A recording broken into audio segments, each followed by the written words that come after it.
Good afternoon, good morning, good night, wherever you are on the globe in these uncertain times.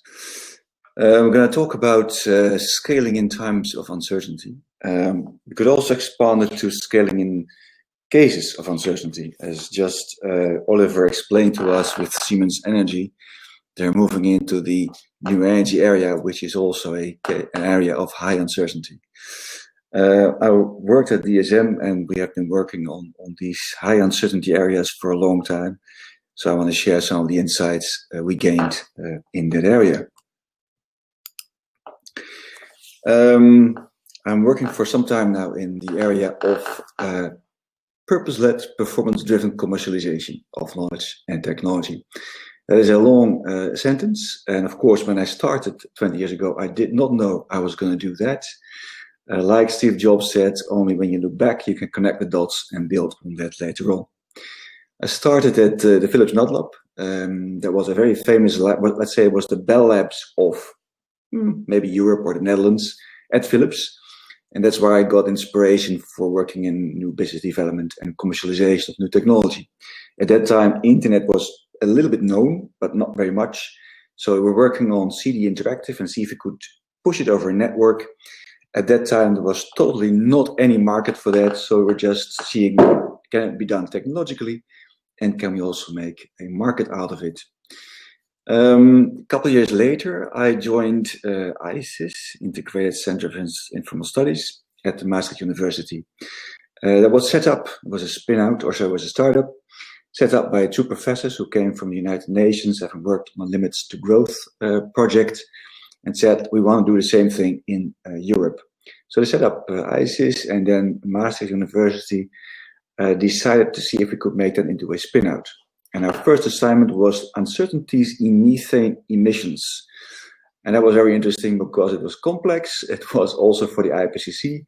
And little did I know that 20 years later, I will be working for DSM on the same topic, but then from the perspective of how can we decrease methane emissions from cows. After having worked at TNO, let's say it's a Fraunhofer of the Netherlands, I joined DSM in 2010. And there I combined the performance-driven with purpose-led, which means, let's say, can we make, like our previous CEO said, doing well by doing good? Can we make money out of doing good and vice versa? I think that DSM is one of those companies that has skin in the game, as I would say. That's also how I have named my new own small company, because they not only talk about it, but they also apply it. Like Siemens was just showing with Oliver, investing a lot of money in new areas. And I'm going to talk to you about that a little bit more. I'll try to see if I can check out the questions if you have them along the line. So I said we're going to talk about bowling alleys and why bowling alleys. And then we're going to discuss what is a bowling alley, apart from a nice sport.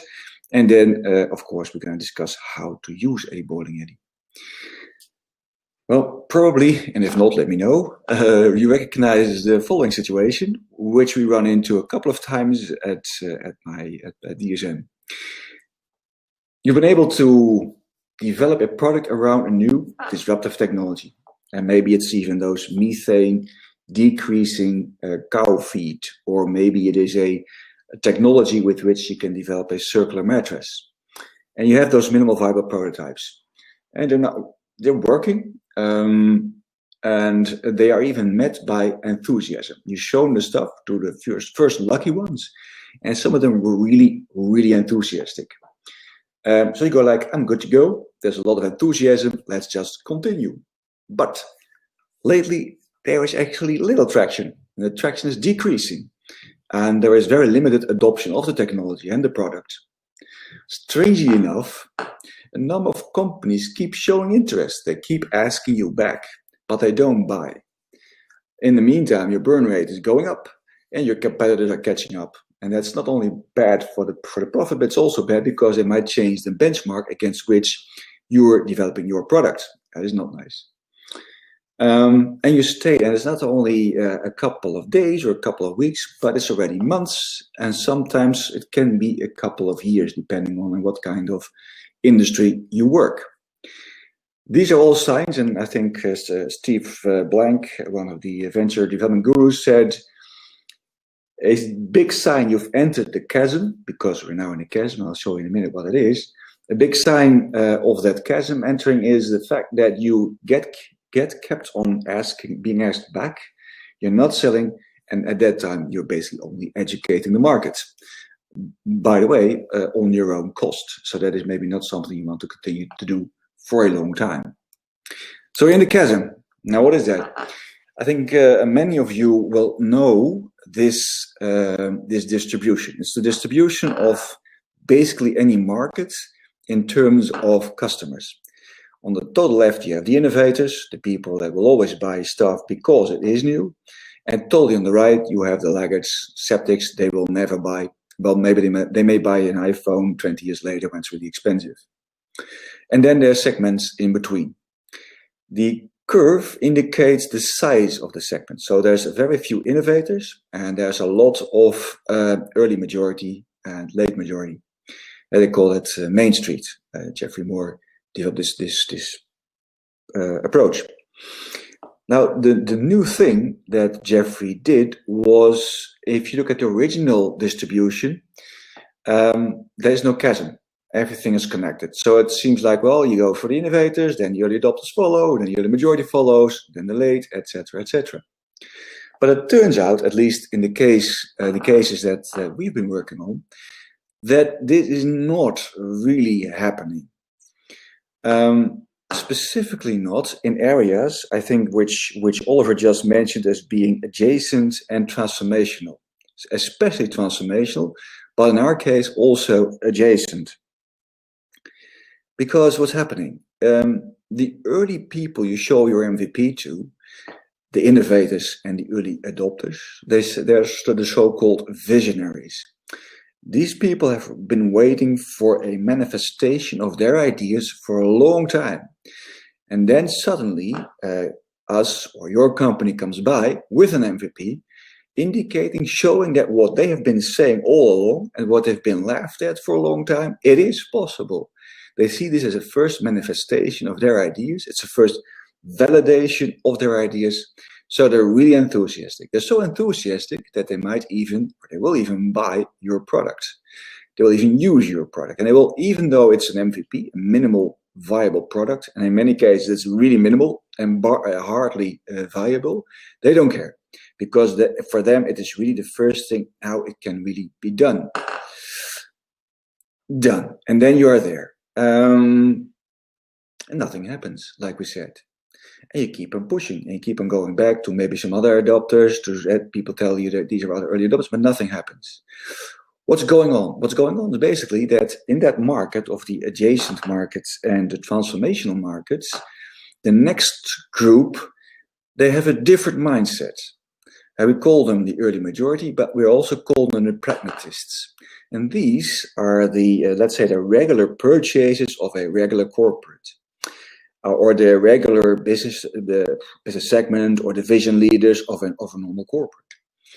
They also, and they like the new product, that's okay, but they also like it a lot if somebody else would take out all the bugs, if somebody else would take out all the difficulties and make sure that he or she is not stuck with the bugs, and not stuck with a faulty product.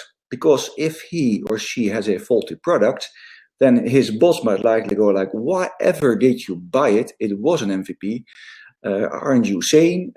Let's say, in our case, we could call that a career-limiting choice to work with an MVP that has not been debugged by our competitors. And so we call them pragmatists. The whole idea behind behind this curve is that people get, let's say, infected, maybe it's the wrong words, with the corona going on, but they get infected by the behavior of others because they see it as sort of an example behavior. That works for the innovators and the early adopters. They take each other's behaviors as example behaviors, but the pragmatists don't take the behavior of the visionaries as an example. For them, this visionary behavior is just a confirmation of the complete lunacy, complete danger of that MVP. So they don't get infected, they don't get inspired to also buy this new product.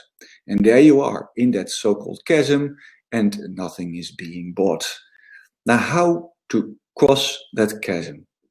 And by the way, this might work this might be the case in transformational markets. So at DSM, DSM was going. Were base chemicals, and they wanted to go into the area of solar and into the area of biomedical. DSM was totally not present in those areas, or at least nearly totally not present. So you could read, and that DSM wanted to change the company toward a more specialized chemical company. So that will be the transformational part. And we said, you know what, adjacent parts, that will not be that difficult because we know those markets. But I think, as Oliver also indicated, that is slightly the case, because they may know you from your current offering. They don't know you from your new offering. So even in the adjacent markets, there is skepticism. There is also anxiety. Well, will you really do it? So the whole idea, so this chasm you will encounter in many markets, probably not in the incremental markets, but definitely in the transformational and the adjacent markets. Now, how to get out of that chasm? Well, Jeffrey Moore and a number of other companies that have now adopted this approach, they call it the so-called bowling alley. The pins in this alley are the product market combinations. And the idea is that if you are able to segment the market in the right way and define the right product market combinations, you can then line them up in such a way that if one falls, it falls against the other product market combinations. And in such a way, you only have, between brackets, of course, you only have to put force on your marketing team to kick over the head pin. Because if the head pin, so that's the first pin in that bowling alley, if that kicks over, then the others will also follow. So essential segment the markets, targeted the first pin, and then if they're lined up rightfully, then you can go quickly.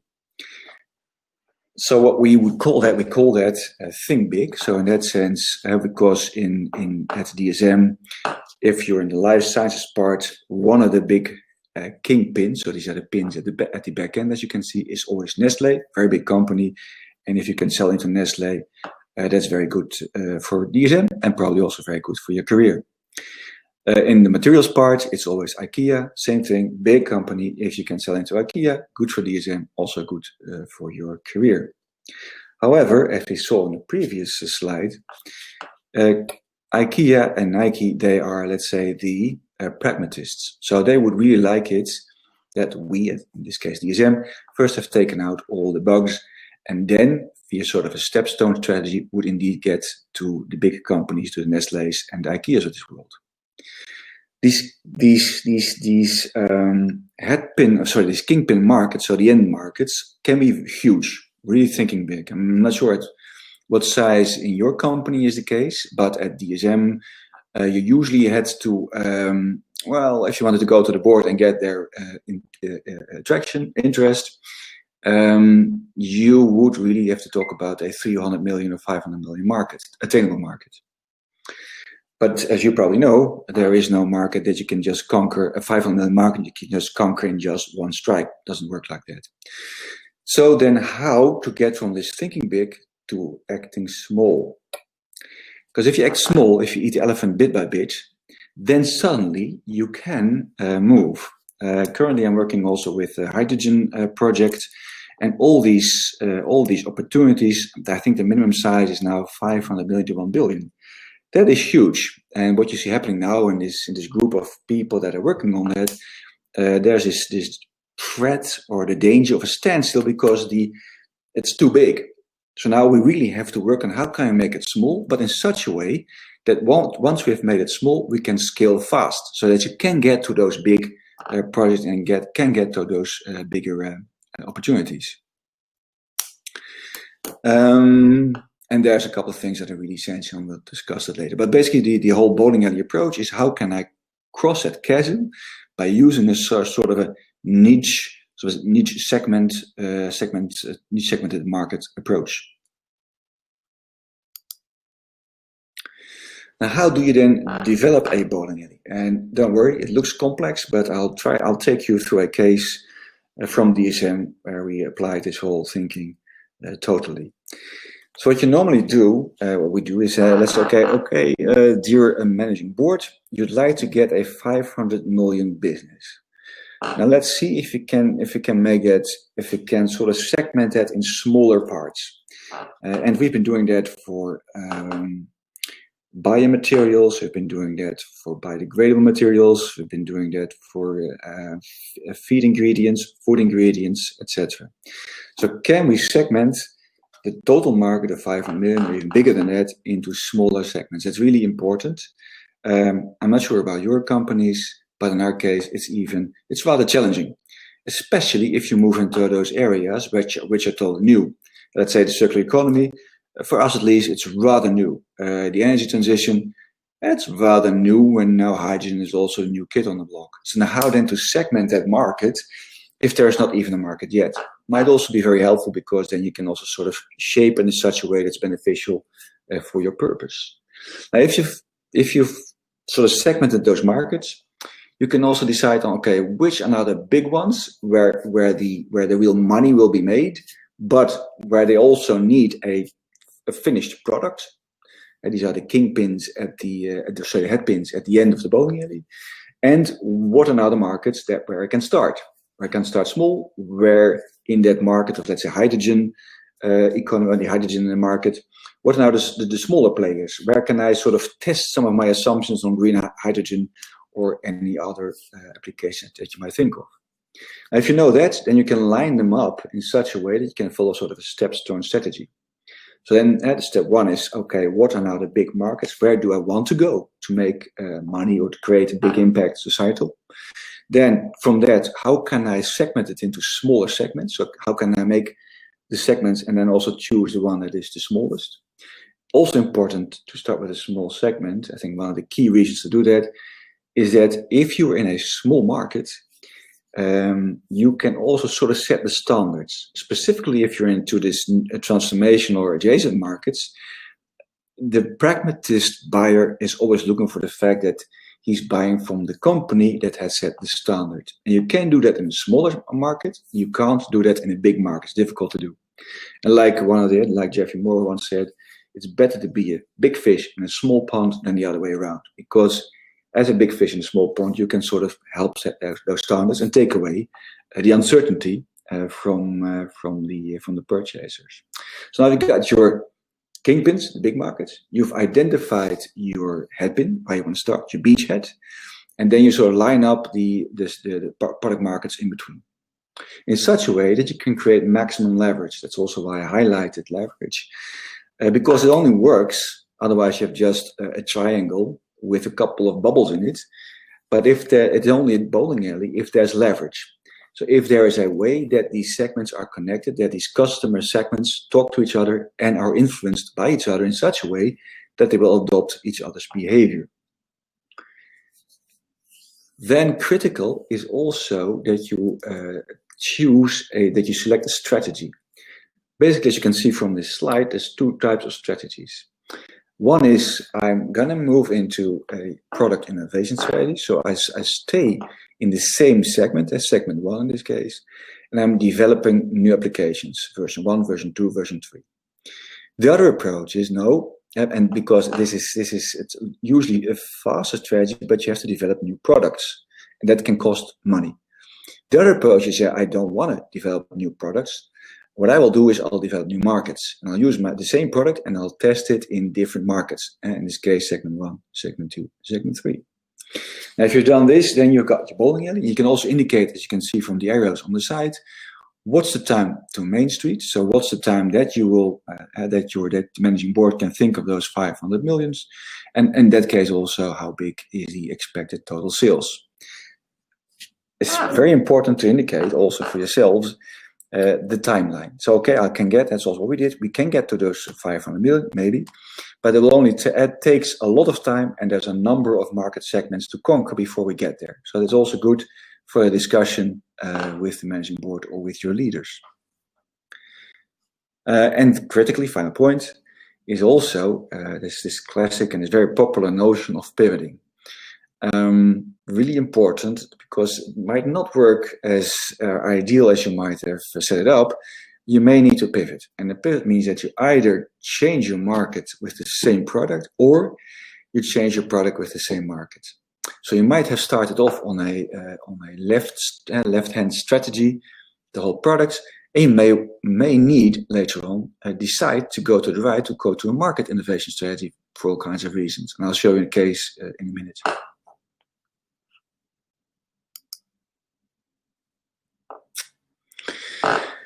This is a case. The product is the technology is nanofibers, and we applied that into a water filtration mechanism. It was a carton, let's say like you have those milk cartons.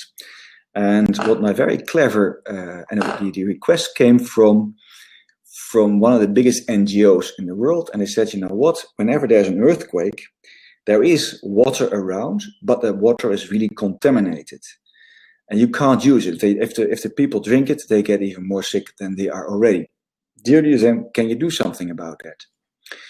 And then my very knowledgeable colleague said, yes, we can. And they developed this carton, 1 liter carton, that you could press together. And then if you pushed it under the water, and the carton was made of these nanofibers, nanofiber membrane. And if you push it under the water, it would expand because of another technology. And by doing that, it would suck the water through the carton, and thereby cleaning the water. Fantastic product.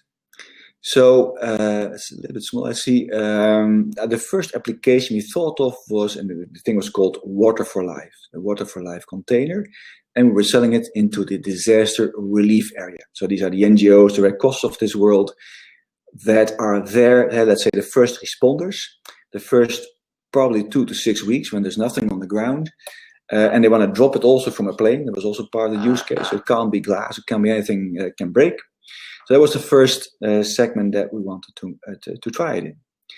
Then of course, fantastic, but luckily that market is not too big. So we had to see what other markets are there. And then somebody said, you know what, all these disaster areas, basically they are often in Asia.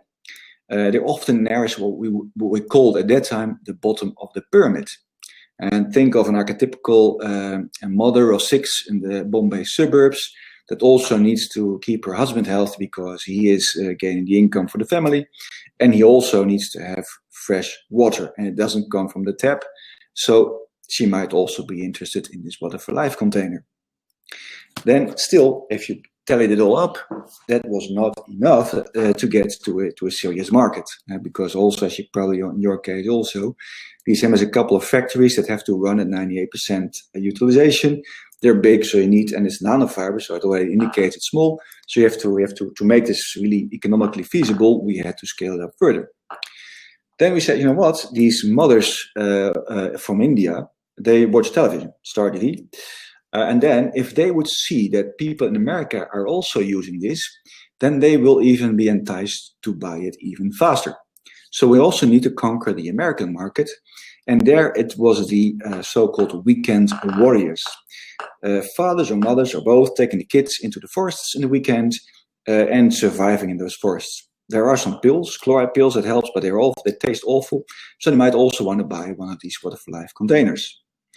And then they showed us the left-hand bowling alley. And we said, you know what, that's interesting, but why will it not work? It will not work because what are the chances of the purchaser of the Red Cross running into this mother of 6 of the suburbs of Bombay to influence her to also buy a Water for Life container? Well, these chances turned out to be not that high. So that was already maybe not so much of a leverage there. Secondly, if we want to convince the mothers of 6 from India by showing them the use in America, then you first have to conquer the American market, and only then you can go to the Indian market, because you can only refer back. And as you can see from the most left-hand graph, that was difficult. So that did not really pan out as we had hoped. Then the team also worked on another strategy. It worked on the whole product strategy. So like I said, we started with a 0.4 liter container for the first 8 market. This is NGOs, bottom of the pyramid. Then you know what? We are in that market now. If these ladies have to walk 2 hours to get some water somewhere, these small containers are too small, and because then the mother or the father has to carry 20 bottles, that is too much. We have to make bigger bottles. So that was a second product. Then, also in terms of product innovation, my fantastic technology colleagues, they said, you know what, we can also put nutrients on that membrane, so that not only clean water, but also nutrients will be in the water that the people drink, and they will really benefit from it. So that was a classic product innovation strategy. We did not get there because we ran out of money. We stayed too long in the chasm. To accelerate, the team came up with, well, what else can we do, because it's not going fast enough? What else can you apply this technology on? And then they came up with the idea, that's a membrane, you can also use it for separation. So we could separate blood from plasma, and by applying that in point of care diagnostic, you could easily see if somebody had a hemorrhage. But you can imagine that this market, even though both are fluids, this is a totally different market. There is no scale advantage between the water market and the blood market. So what you then have, what then turned out to happen, a small team had to work on a number of markets, had to work on a number of, and there were also mentioned earlier, IP issues, technology issues. You also need, of course, to follow up an MVP, and you always need to follow up with customer support. And that turned out to be a very big challenge. For us, one of the key learnings here is you need to really decide what is the leverage direction, plus you really need to take care of the number of people this takes. And there are a number of other lessons as well. So then you get also to these bowling alley strategy questions. Like I said earlier, if it doesn't work for water filtration, you can choose a couple of strategies. One of them is you can stay in that bowling alley for water filtration. You can also say, you know what, I don't want to mix those markets because they're really, really different. Filtration is something else, separation, at least water filtration is something else than blood separation. Then the key question comes for the venture team, and also, of course, their leaders.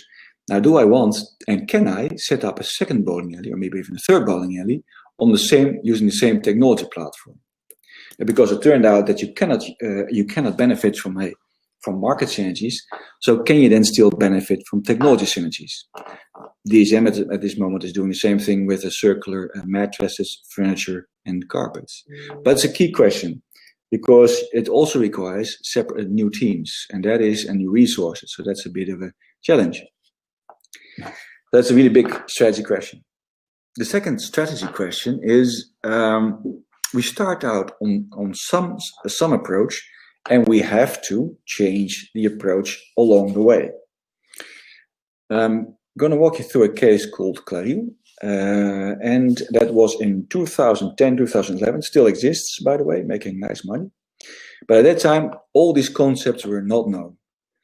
So we started out with a coating that we could put on glass, and it was an anti-reflective coating. We could put it onto glass, and then you could look really clearly through the glass of a picture frame. And we tried to sell that to the glass makers. That's the slide, that's the graph on the right hand side. So I tried to sell it to the glass makers, I say the Saint-Gobains of this world. And they said, well, I've never seen something silly as that. Now we know the Saint-Gobains of this world are also the pragmatists. They're not really interested into these high risk things. At that time we didn't know, so we kept on pushing. This is a fantastic thing, so you really need to do that. And they said no. Then we said, you know what, we continued on this product innovation strategy, but we went one step further. We said, you know what, then we're going to make glass ourselves. We're going to make coated glass ourselves. So we even set up a test facility in the Netherlands somewhere, trying to do this because it was totally new for us, for DSM. What also happened is that by doing that, our customers changed. So we're no longer those 6 or 7 huge glass makers in the world. Suddenly, they exploded into those, tens of thousands of picture frame distributors. Originally, and I think also Olivier talked about just now about the team size along the way. We started out with a small team because there were only 6 glass companies to be gone to, but now we were suddenly faced with tens of thousands of picture frame makers. Also, we changed the game, or at least we changed into another game. We changed from a B2B to a B2C play or game, and DSM at that time did not have very much, let's say, no experience at all in doing that. So when we were doing this, we also saw the traction got down, the speed of adoption got down, and we got into interesting discussions with the picture frame makers, but we didn't get any traction. And then what you saw, of course, happening is the team, they needed to fulfill their KPIs, so they moved into all kinds of increasingly strange and exotic markets. For instance, also Gorilla Glass for zoos and some other interesting stuff. And we said, well, this is not going to go far soon. Let's stop. My wife is a psychologist, so she always says, Arjan, what you can always do is stop, think, and then act again. And that's what the team did. And they said, you know what, we have this technology. It has been proven. It does work, this anti-reflective coating. In what other markets, which fit better with the DSM competences, can we apply this? And it was in 2010, we saw this upcoming market of solar panels. And lo and behold, we could apply this technology. And if we would apply this technology to a solar panel, the efficiency of the panel, of the glass, went up by 2.5%, which in that market is significant. So we pivoted into that market of the solar panels. Now we can explain that this is what we did. At that time, we got feedback from the managing board, probably rightfully so. Guys, one of the key issues at DSM is we cannot choose, and we also cannot stop things if things don't work anymore. At that time, 2010, 2011, there were only 2 choices, only 2 tastes. Either you stop or you continue, but nothing in between. So the whole idea of pivoting was rather new to us. And it's also something we learned that you need to explain to get everybody, also the key stakeholders, on board of the fact that you have been pivoting.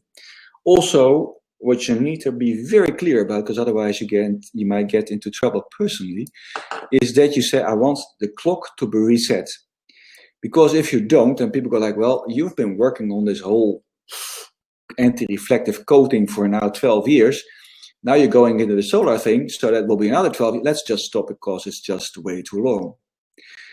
If you're not able to convince your leadership that you have restarted and you pivoted and you restarted and you also want the clock to be reset, then you might run into the fact that the corporate patient cycle is about 3 to 5, maybe 7 years, and that your new development path will extend or expand beyond that corporate horizon. So really critical if you pivot, and I think you should always have a pivot strategy in the back of your mind, like say a plan B. Make really sure that everybody knows you've done that, because otherwise you'll get the feedback that you don't know what you are doing. There's a couple of other hints that we learned along the way. And we call them the red flags. A bowling alley is not a product roadmap. Can't be, because bowling alley is product market combinations. You do need a product roadmap, and the bowling alley will inform your product roadmap, but it's not the same. Also, it's not a value chain. Again, the bowling alley are product market combinations, and the value chain, they are separate. The bowling alley is another red flag. Is a Bino. It's a bowling alley in name only. You only see a couple of diagonals, and that is basically it. Products market category. I think the key thing is leverage. I think leverage is really essential. That's the final point on this one. Anything that is not we have always discussion, well, who are now in the bowling alley and who are now leverage. For instance, we also work for the market of furniture, and there, of course, architects have an important role. Are then the architects part of your bowling alley? No, only if they pay your bill. If we can send a bill to the architects, then they are in the bowling alley. If we can't send a bill to such an actor, then they're outside the bowling alley, but they are really critical leverage people, because they can tell, the architects can tell or advise the real buyers that they should buy DSM's case, DSM stuff. Another really important leverage point could be the customer of your customer. If the customer of your customer tells your direct customer to use your product, fantastic leverage, probably the best leverage that you can get. Another final example of leverage is regulation or certification. That can also function as a really good leverage. Standardization also. If you standardize a new market with norms, normalization is also a way to leverage, to accelerate your bowling alley. Final point, where will this lead us? I mean, we've been applying this for a couple of years now, but we want to go to the next level now. How can we use the bowling alley concept, the scaling concept, in scaling ecosystems?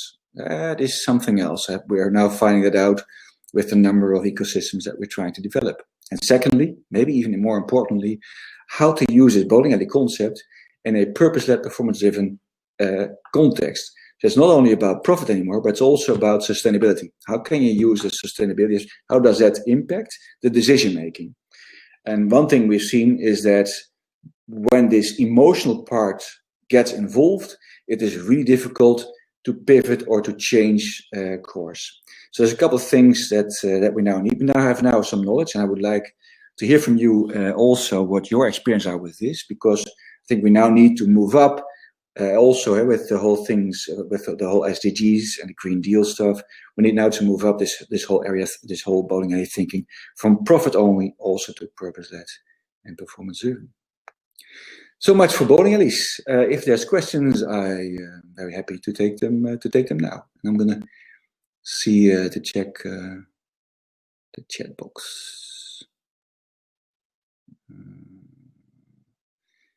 As far as I can see now, I don't see questions, or can I leave them more up? Oh, stuck. Yeah, it's still going on. Yeah. See somebody's typing. So one of the key issues that we are now facing with the whole bowling alley concept is we're going circular. So we have now, for instance, circular mattresses. Now then suddenly also there's a new customer segment going on, because these are the people that buy not the second-hand mattress, but the mattress if it's been recycled. So how to deal with going from a linear to a circular approach? There's a question from Rebecca. Interested to hear more about your ideas for applying this with value-led organizations. Would the pins be linked to shared outcomes? Yeah, could be. But because in that sense, in a commercial context, these pins are indeed product and market combinations. So in a value-led organization, for instance, maybe that's not the right, but I'll hear it from you guys. A friend of mine is working at the ocean cleanup, and their purpose is not so much to make money. Their purpose really is the money that they make. They're plowing it back into cleaning up that ocean. So in their case, you could say that the bowling alley might exist of types of investors or types of people that gives them subsidy. You could also indeed say, well, no, the bowling alley could also consist that they have now just launched a product called ocean cleanup sunglass. So you might also segment that as a regular market. It depends indeed, like you say, Rebecca, if you have a joint perspective on what you want to achieve, then you can also probably use that bowling. It's all about it's all about results. For instance, we have DSM has another product. It's called Clean Cow, and what that does is you feed that to the second largest methane producers are cows, as you probably know. DSM has made a product that if you give that to the cows, their methane emissions will go down significantly with at least 30%. So then, we're first developing a bowling alley based on this product market combination, saying, okay, who's going to make money with it? And then we found out that the farmer said, well, how can I make money with this? I don't. Then also the retailer said, well, I'm not sure if I can make money with it because nobody wants it. That was also about 7 years ago. Then we said, you know what, basically there's a different market. The market is maybe not so much the money, but emissions decrease. So we're now exploring the market of emission trading. And also with the cooperatives, they also have these emission trading installations. Suddenly, it's not so much about money; it's about other actors that also want to decrease methane emissions. But you have to be careful how to develop that into a sort of a market thinking approach. How can this model work in organizations that are well situated in specific niche markets? Building market presence in a new market is a major undertaking. That is very true.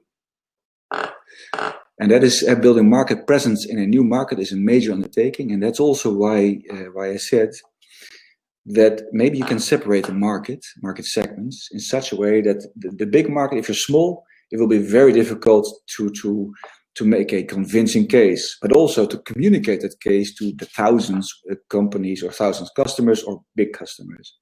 However, if you're able to segment the market, let's say small enough, and let's say the headpin market, your beachhead is small enough that you are the big fish in the small pond, then you can create that awareness about your company. So it's about, if you're able to, it's also a big thing, but if you're able to segment the market in such a way that you can claim to be the go-to place in that market, then you might be able to create a good presence in that smaller market and then leverage that into next markets. But you have to make it, well, don't have to do anything, but might help to make that, to frame that market smaller than other people can think of.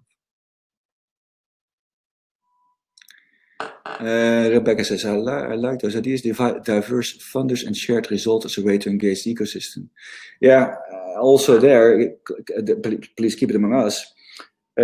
We went with our circular proposition to a regular venture capitalist. They have no idea at the moment what the difference is. One of the key differences is that if you really do go circular, then you take the product back after a couple of years, and you take it apart and you make a new product out of it. And in our case, it will be we take the mattress back together with Alping, big mattress maker in the Netherlands. We take it apart and we make a new mattress out of it. But, and that's also why I see these leasing concepts in the circular market, you know what the price is. So in that sense, it becomes feedstock again. And in this case, you know what the price of that feedstock will be within 5 to 7 years. That is fantastic. It takes away a lot of uncertainty. Venture capitalists, they don't have this time horizon, or at least a limited number of them, and they can't comprehend yet that concept that we now can build a business case and say with high levels of certainty what the costs of our feedstock will be within 5 to 7 years, because that's the deal that you make with the people that buy these mattresses. So we said to ourselves, you know what, these classic venture capitalists, they're not, in terms of our funding market, they're not our headpin market. We should not, that's not our beachhead, we should not start there. We might want to talk to these impact investors and these social entrepreneurs, social venture capitalists, because they know, at least we hope, they know how to deal with that. So in that sense also, we are applying that now also to the funding, to the market of funders of our more purpose-led ventures. We're still working on that. There's a number of hypotheses that we're testing. Let's see how we will get there. I hope this, looking at the time, people, I think we have to move to the next presentation. Thank you very much for your feedback and for your time. If you'd like to continue the discussion, I'm really in for that, because as you see here, this is also an MVP. And moving up to ecosystem thinking and to purpose-led value thinking, that's new terrain. So I'm really looking forward to continue the discussion on that with you. Hope to see you next time. Thank you. And with that, Artem, I give the steer back to you.